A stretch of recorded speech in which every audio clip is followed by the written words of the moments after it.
நடிகர் ரஜினிகாந்த் மற்றும் இயக்குனர் லோகேஷ் கனகராஜ் கூட்டணியில் உருவான படம் கூலி. இப்படத்திற்கு அனிருத் இசையமைத்துள்ளார். இந்த படத்தில் அமீர்கான், சத்யராஜ், நாகார்ஜுனா, ஸ்ருதிஹாசன், ரெபா மோனிகா ஜான் மற்றும் உபேந்திரா ஆகியோர் நடித்துள்ளனர். பெரும் எதிர்பார்ப்புக்கு மத்தியில் வெளியான இப்படம் முதல் 4 நாட்களில் உலகளவின் மொத்தம் 404 கோடிகளுக்கு மேல் வசூல் குவித்தது.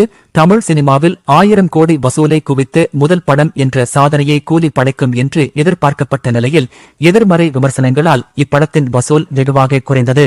மொத்தத்தில் இப்படம் உலக அளவில் 518 கோடி ரூபாய் தான் வசூல் செய்தது. 400 கோடி பட்ஜெட்டில் உருவான இப்படம் 500 கோடி வசூலை மட்டுமே குவித்து ஏமாற்றம் தந்தது.